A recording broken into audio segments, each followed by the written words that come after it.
So someone said to me yesterday, whatever you do, don't cry. But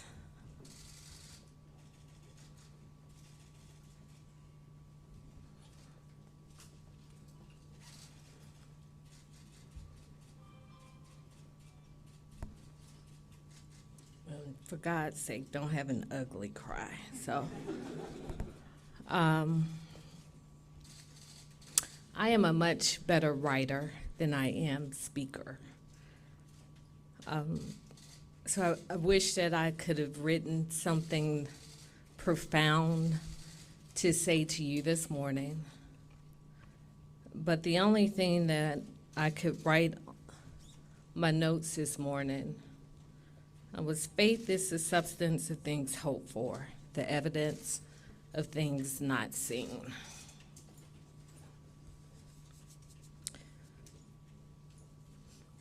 Several weeks ago, I wrote 2 letters to Atlanta. One was a letter if I made the decision to not run for mayor again, and the other was a letter if I made the decision to stay in the mayor's race. And remarkably, they were essentially the same letters. This has been my highest honor to serve as mayor of this city. And many of you all have heard me speak of my family's history in this city, going back almost 100 years. My grandmother would tell me how her father, who was a child of people who were once enslaved from Crawfordsville, Georgia, packed up a horse and buggy, and they made their journey to Atlanta.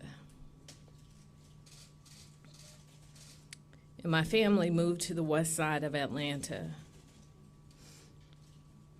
And they found community, and they found purpose.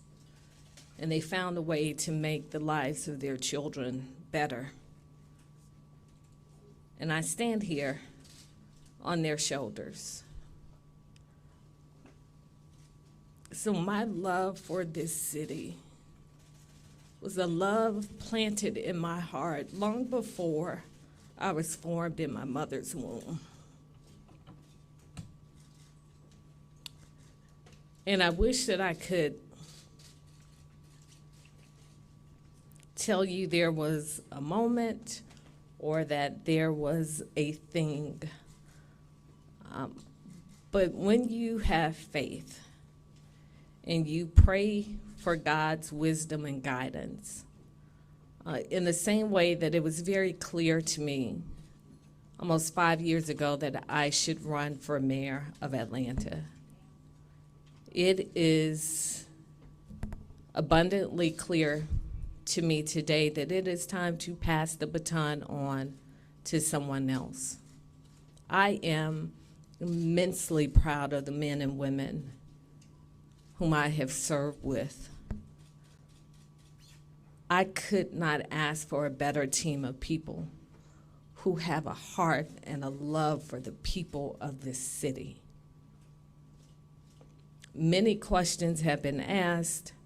Is it something to do with my family? And I've told you all, my husband Derek, who actually came out today. You all don't get to see Derek very much.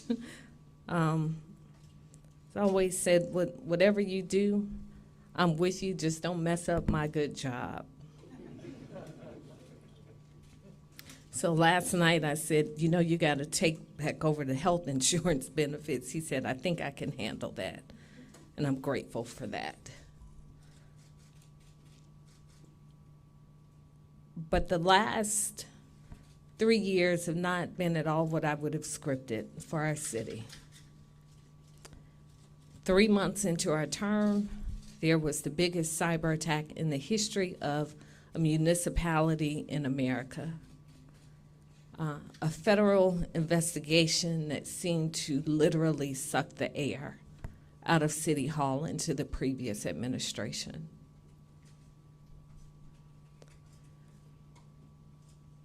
There was last summer. There was a pandemic. There was a social justice movement. There was a madman in the White House. And at every turn and every opportunity, this city rose above, and I am so proud of that. And what I know is that in the absence of my speaking my truth, people will insert a narrative, which is why I'm here today. Roz Brewer is my girl. I love her dearly. But she didn't get to be the CEO of Walgreens by offering jobs to random friends. I am not going to Walgreens in Chicago. Derek is not going to Walgreens in Idaho. I can't get Derek to move 2 miles off of Cascade Road. So I promise you that is not true. I don't know what's next for me personally and for our family. But what I do know is that this is a decision made from a position of strength and not weakness. I've raised the money. I had the most successful fundraiser of any mayor in the history of this city with President Joe Biden. I polled it. Nearly 70% of the people in this city still like me. If the race for mayor were held today, I would win this race without a runoff. That's not me making it up. I've seen the poll numbers. And even with all of those things that I know to be true and I know what I could do, just because you can do it doesn't always necessarily mean that you should do it. I can be mayor again, but there's a reason that there are elections every 4 years, and in the same way the people have the opportunity to make a decision every 4 years, candidates also have the opportunity to make a decision. And the decision that I have made after thoughtful prayer and consideration is not to seek another term as mayor of this city. So with that, I am going to open up for any questions that you have. Mayor, are you done with electoral politics? And I ask that because you just mentioned the money, and you have the option of that money you've raised, hold that money for potentially a campaign down the line. Is that possible, or are you going to return those funds, or what's your option? So this morning, if my donors have not already gotten a letter, they will get one shortly offering to refund the money and the donations that they have made to my campaign. You can't transfer campaign funds from one campaign to another campaign. And people very generously gave to our campaign, and I think it's only appropriate that I offer to return those funds to them. In terms of the future, I don't know what the future holds for me.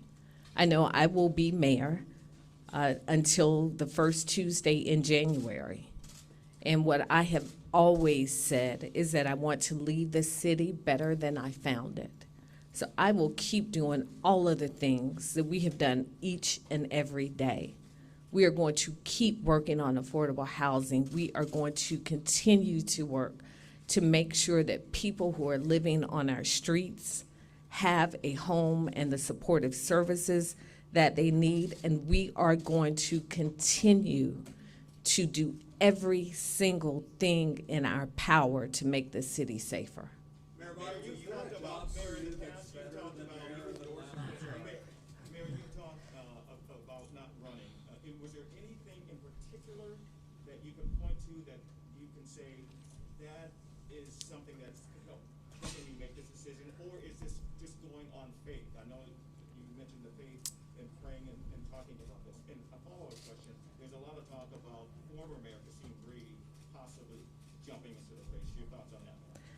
So Dave, the short answer there was not one thing. I've talked about it so much that literally my husband told me he was not going to discuss it with me anymore. And I am very grateful for the people who I have talked to and sought their counsel who kept my confidence. This is not something I woke up and decided yesterday. This is something I've been thinking about for a very long time. And I joke, but really seriously, a tornado came down my street, literally, just a few days ago. And it was just this reminder of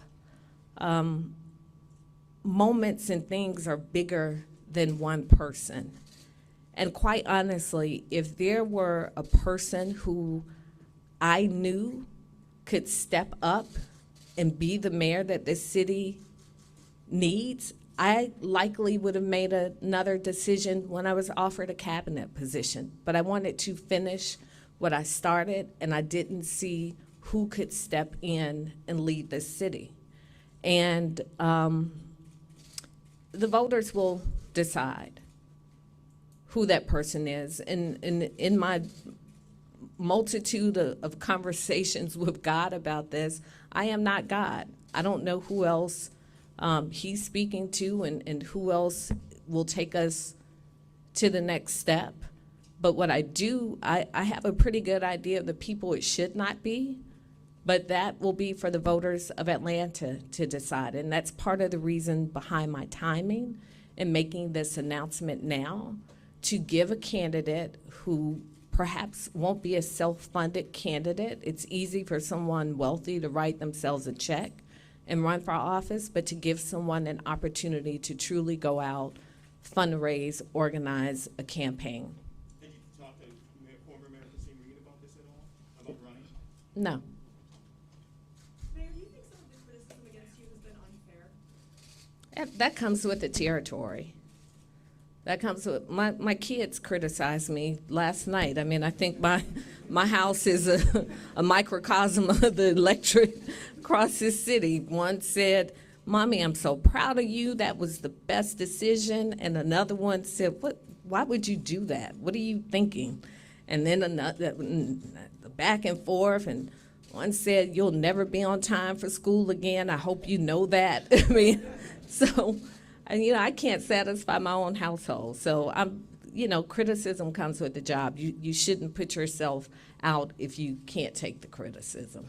Is there something that stands out to you just emotionally about these last years that really sort of put this in framework? Because obviously you mentioned some of the lowlights of what's happened.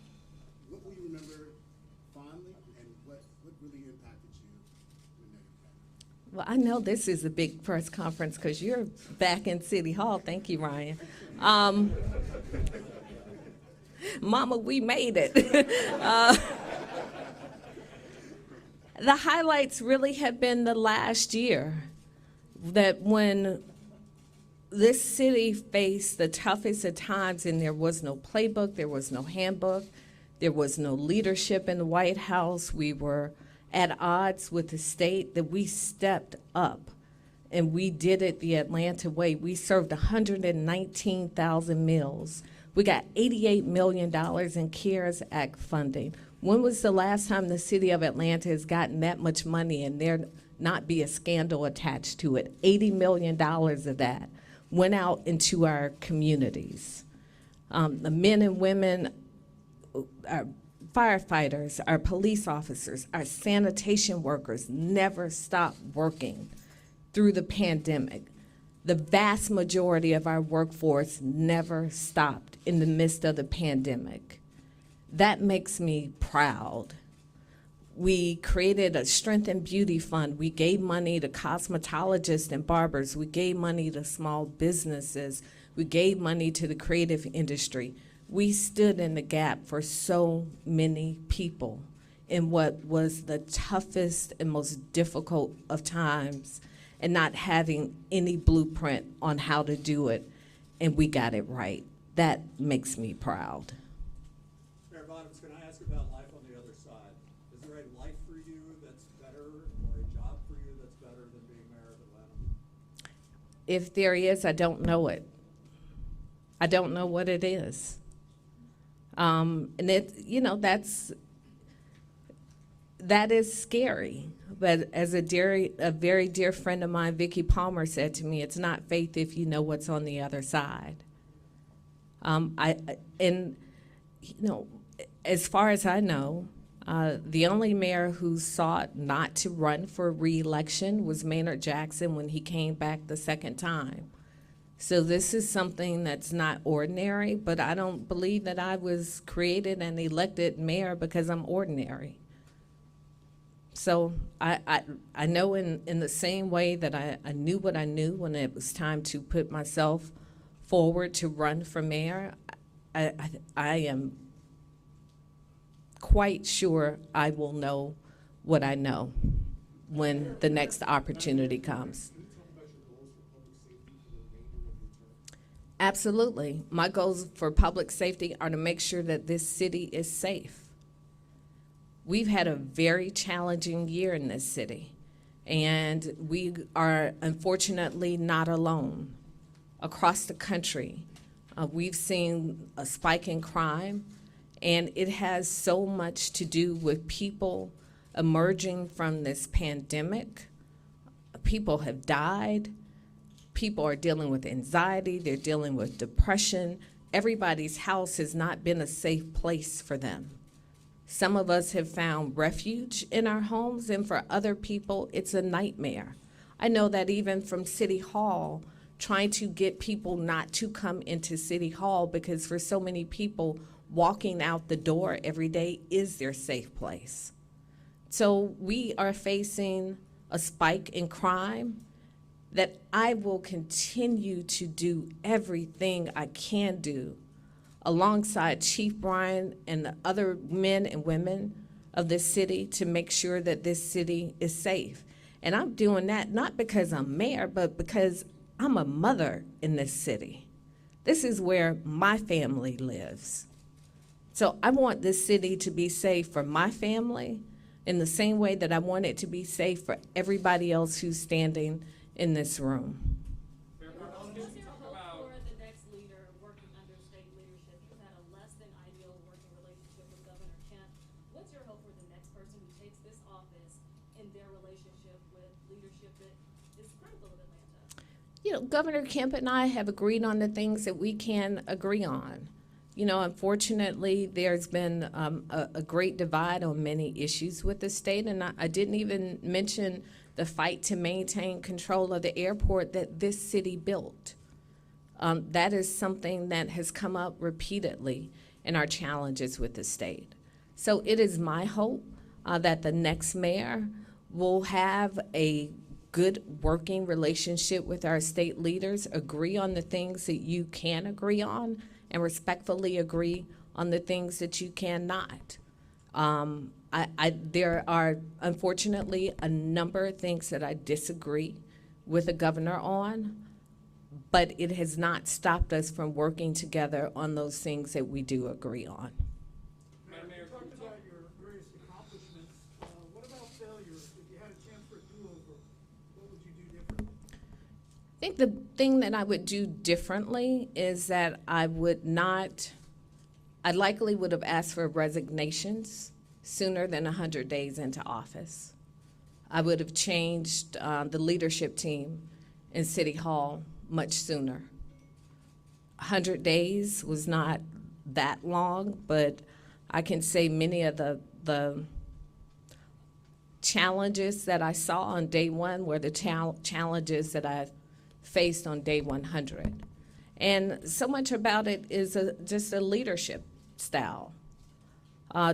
Different people need different people working beside them.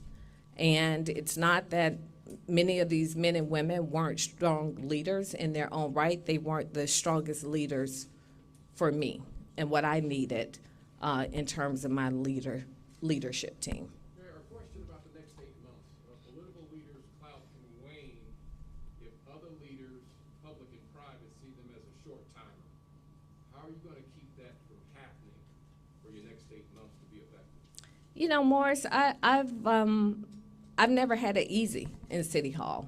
That's just the reality. So The challenges that I had on day one, I'm sure will likely be the challenges on the way out the door, but I've never cowered from a fight, and I've never backed down from anything that was difficult. So I'm going to continue to push on those things that I know to be right on behalf of our community. Someone said to me many years ago, the first time I ran for office, they said, whatever you do, you should always be able to go back home.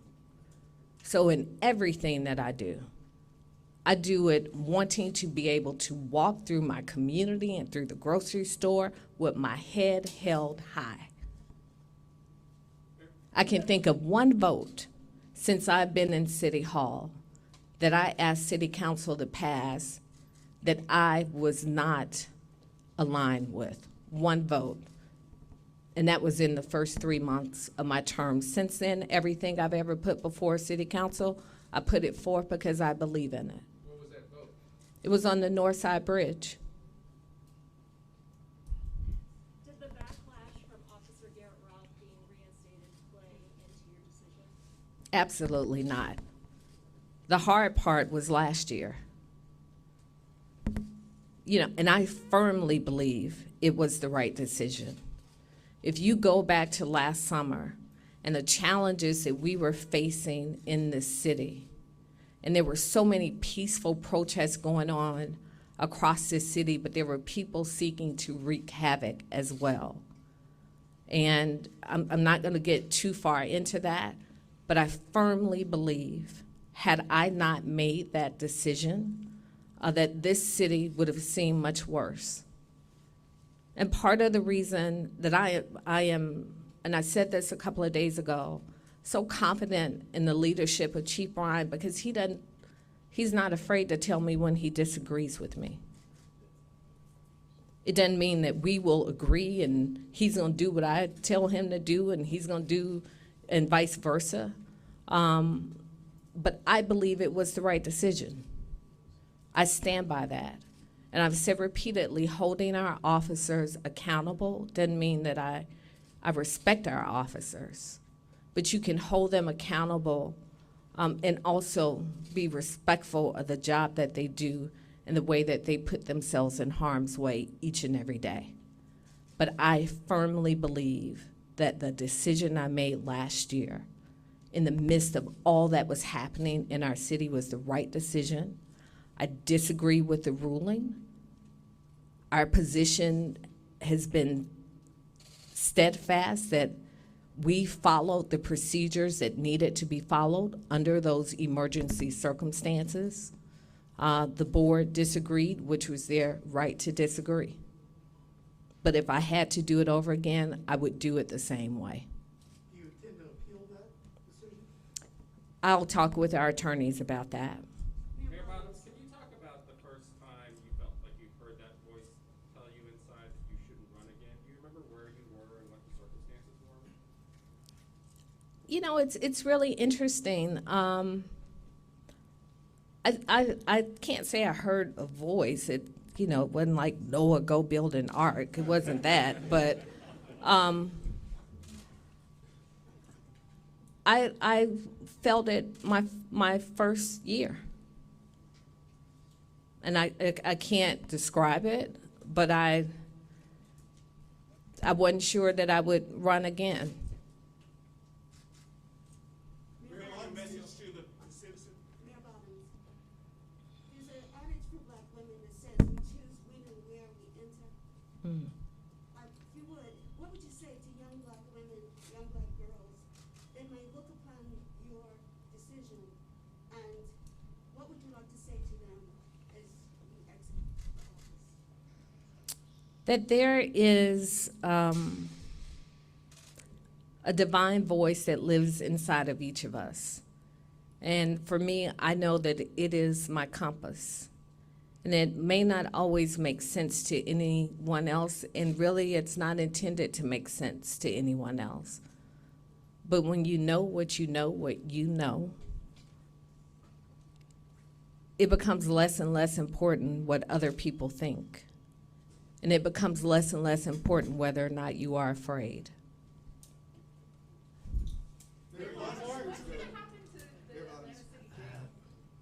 What was that? Do you have a vision for the Atlanta City Jail of turning it into something other than what it is right now? But there's Yeah. pushback in City Hall. In the next 8 months, do you think you're going to be able to see that through? I sure hope so. But leadership sometimes is about gracefully passing off the baton to the next person to carry it and finish what you started. We have done more in terms of criminal justice and social reform during the 3 years that I've been in office than any mayor that I know of. I still believe that the systemic issues that are leading to people making poor decisions has everything to do with us not having the ability to offer people resources. So when I talk about reimagining the Atlanta City Jail, it's about people having a physical place that they can walk into and say, I need help. I need a job. I need GED training. I need daycare for my child because I don't work from 9 to 5. I work from 11 to 7. That's what I envision for the jail. The jail has not housed violent criminal offenders in decades. We're not talking about rapists. We're not talking about murderers. We're not talking about people who carjack people. They have not been in that jail in over a decade. What we are talking about are people with minor offenses, poor people who can't pay $200 to get out of jail and then lose their job because they can't pay their car note, and then they get in trouble because they can't pay their child support. So when we talk about reimagining that place, it is about offering a physical place for people to access services to make their lives better. All right, two more, two more questions, two more. Do you expect Democratic Party to help recruit a new candidate, or will you be working with the party to find someone to succeed? No, the short answer is no.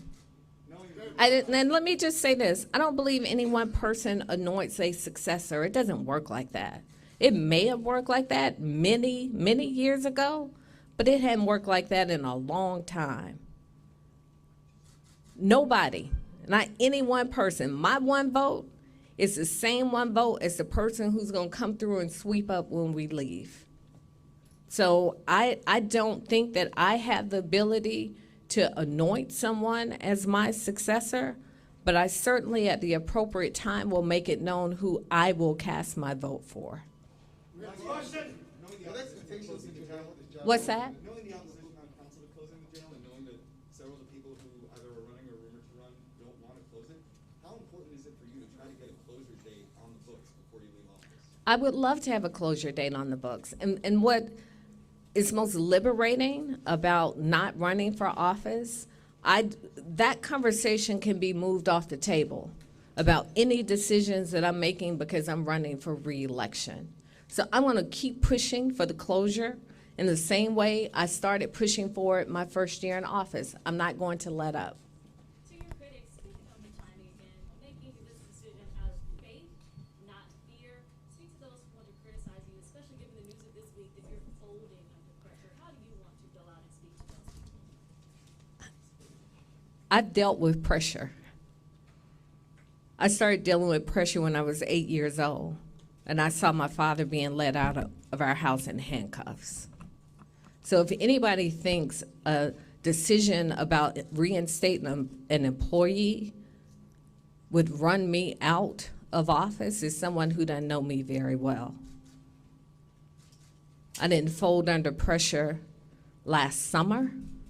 I didn't fold under pressure when I ran against 15 other people for mayor. I didn't fold under pressure when I ran against 10 other people when I ran for city council. I didn't fold under pressure when I took on an incumbent in my first election that I lost, but I still got up and I did it again. So I may bend, but I will never break. Mayor Bottoms, the election to come is likely to be turned into a bidding war on criminal justice issues. With your exit from the race, do you believe that puts progressive reforms on criminal justice at risk?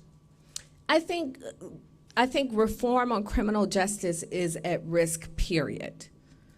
The will that we had in my first year in office in 2018, the entire nation was favoring criminal justice reform. What I see now with the uptick in crime across the country is that we're going back the other way as a country, back to lock them all up and throw away the key. And the danger in that, it's that it gets us to moments like this. So we have to do short-term things to address issues in our communities with crime, but you have to think long-term on how you break those systemic issues that lead people to make decisions to commit crimes. Did you like being mayor, Mayor Bottoms? Did you like being mayor? Did I like being mayor? I did. It's a hard job. It's a very hard job, but I mean, there are people who get up every day and do things much harder than this. And they don't have the support and the team that I have around me. So yeah, I love being mayor. What were your expectations during your inauguration for this job versus the reality of your administration? I'd never anticipated a social justice movement. I never anticipated a pandemic. I knew there was a madman in the White House, but I didn't know what it would feel like to lead under those circumstances. So there were so many unscripted things. But the things that I spoke of in my inauguration are still the things that are meaningful to me. Making our communities better, giving opportunities to people across the city. If you remember, I did my inauguration at Morehouse College, the west side of Atlanta, and I did it for a reason. Because I wanted people to see that this physical place of community was important to me. Affordable housing is still important to me. The $1 billion goal, it's why we are already over $500 million there. All of those things still matter to me. Once you leave office, in what capacity do you expect to help the city continue moving forward, particularly in those areas? I will be available in any way that I possibly can without interfering with the next mayor's term. And unfortunately, that hasn't been the case always during my term. Elise is telling me to stop talking.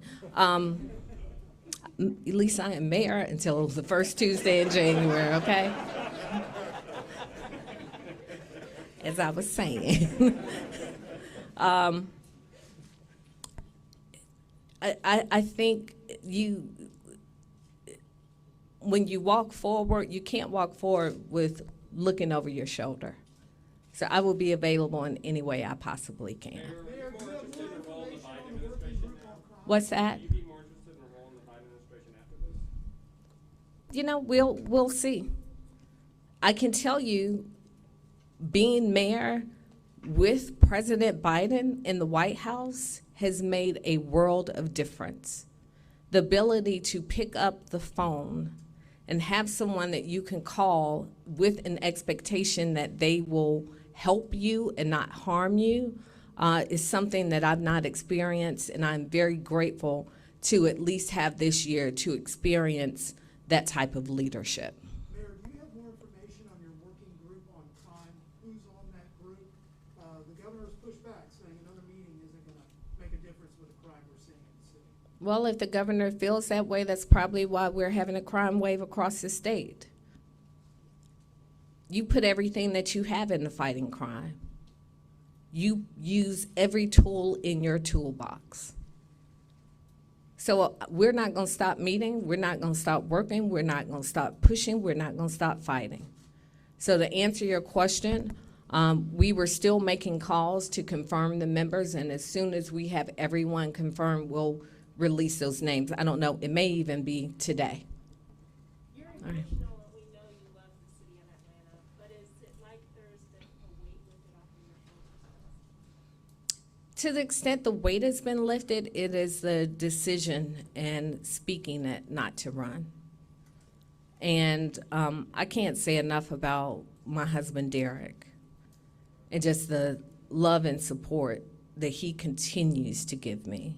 And the great thing about being from this city and being from what I call this village of Atlanta, I have people friends I've made in kindergarten, who will love and support me personally, whether I'm mayor or not. So part of the delay in my decision was the guilt. Am I doing harm to my city by not running for mayor again? But there's a reason I did not take the opportunity to go to the White House. I signed up for 4 years. 4 years. Those 4 years are almost up, and the voters have a right to make a decision, and so do I. And this is the decision that I've made, but it is a very difficult decision. Mayor, there was something you said earlier that I think is really interesting. I want to come back to it. You said that one of the mistakes that you made was not asking for resignations within the first 100 days. I have long believed that you may have had trouble trusting the people broadly who work in your administration, like because of this ongoing FBI investigation. And you said in your letter that a lot of people here have felt afraid of making a mistake because they were afraid that they'd be castrated by us. Yeah. How long did it take you to trust the people you were working with enough? I can't say. I would imagine it's when I got my team in place. And I think that's not particular to this administration. I think that's just the nature of the beast. And as my husband said to me one day, it's not really paranoia if they really are out to get you. And, that's the nature of being an elected official. And again, it's, every leadership team is about synergy and who fits with the person's leadership style. And, you only think I shed tears today. When I talked to my cabinet last night, I am so honored to work alongside the people whom I work with every day. What advice and priorities do you hope the next mayor has for Atlanta? That will be for the next mayor, but I can tell you what needs to continue. The work to close the income gap in the city, the work to make sure that this city is still affordable for everyday working people, the work to make sure that the people who are still living on our streets have access to the services they need to be healthy and whole. That's the work that will never end. Mayor, what is your response to the ethics violation for the campaign contribution back in 2017? Where do you stand with that today? The ethics from, Contribution? That's- 300,000, 2017? that's been resolved. And what is your position on that today? I mean, that's. My position was made clear when we resolved it, that it was not intentional. The ethics board agreed with that, and we resolved it. Y'all just making up questions now, right? Okay. Thank you all.